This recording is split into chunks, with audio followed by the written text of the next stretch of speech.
प्रेम से बोलो जीतवाहन महाराज की जय। देखी पितरपक्ष में जीवतिया आवे वाला बा, तो वही जीवतिया व्रत के कथा रोलो के बीच में एगो हम रखतनी। कथा के पूरा जरूर सुनेम। कहल जाला कि कथा सुनला से बाल बच्चा के उम्र लंबा होखेला, स्वस्थ रहेला।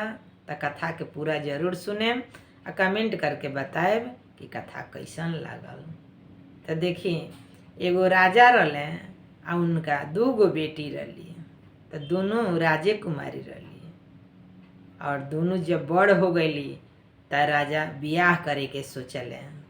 तब देखी कैसे कहल जाता, एक ही राजा के दुई रे बिटिया वाया रे दुई रे बिटिया वाहो, दोनों के कइले बियाहन हो राम। ए राम हो, दोनों के कइले बियाहन ए राम।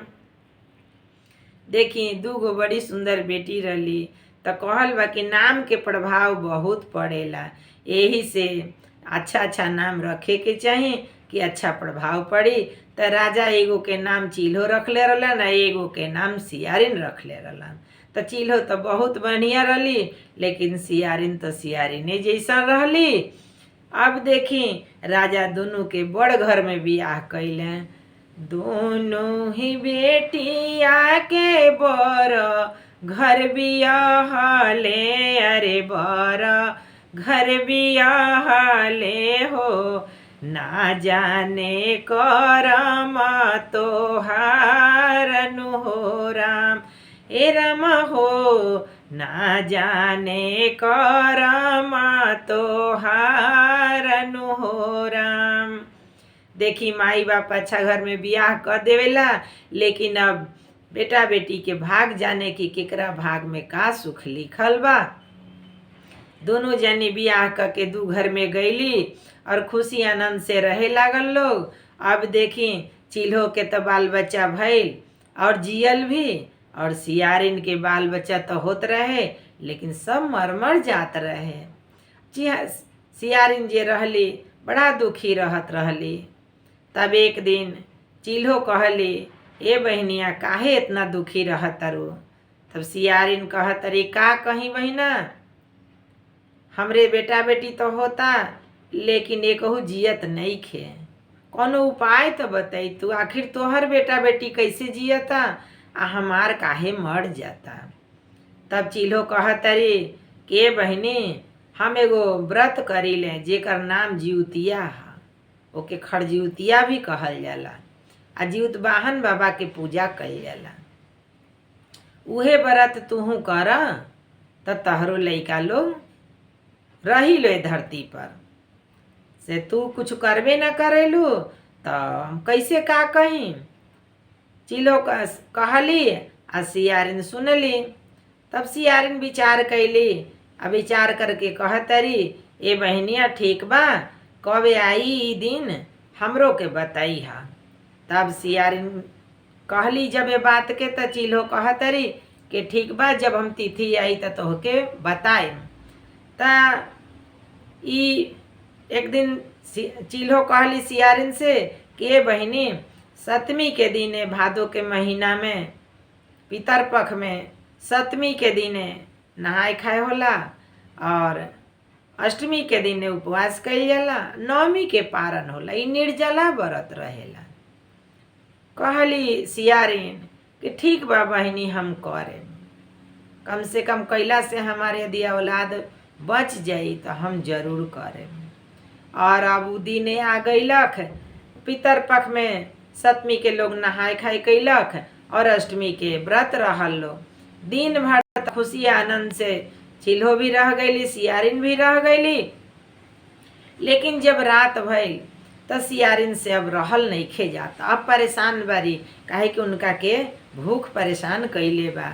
अब उनके अपन बच्चा के चिंता नहीं खे, उनके अपने पेट के चिंता हो गई। तब देखी कैसे जाएगो भाव लगा के कहल जाता, चीलो सियारिन रामा दोनों रे बहिनी आया रे दोनों रे बहिनी आहो करेली जितिया के बरतनु हो राम। ए राम हो करेली जितिया के बरतनु हो राम।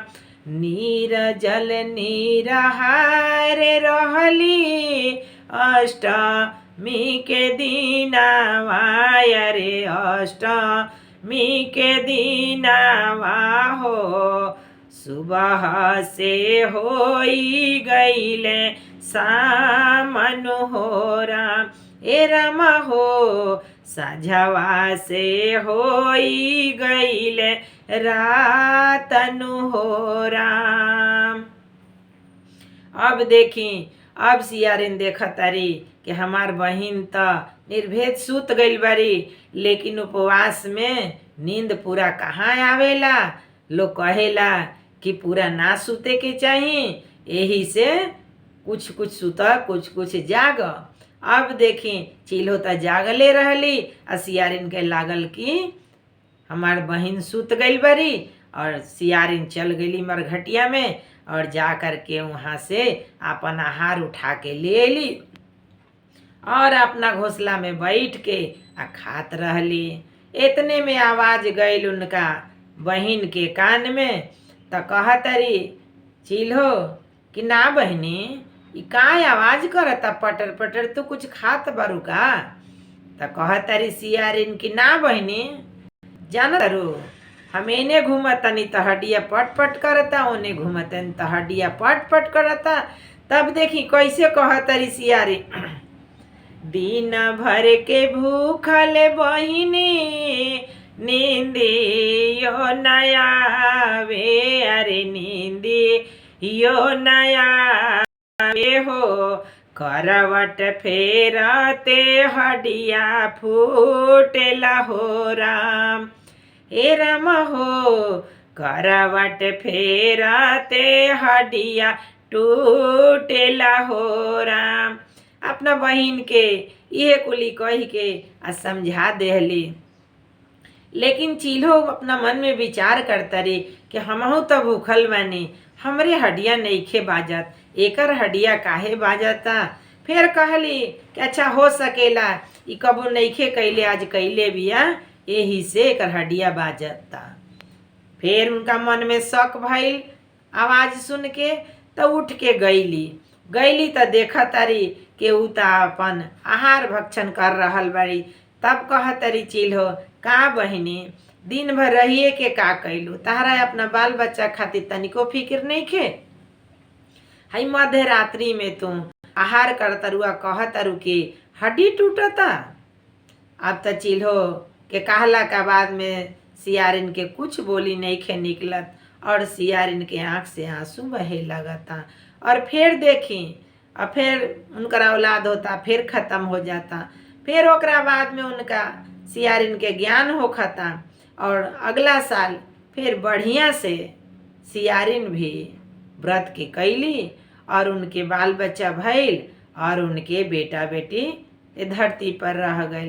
तो हे बहिना लोग ई व्रत निर्जल निराहार खरजिउतिया कइल जाला और खरजिउतिया के महत्व बहुत बा।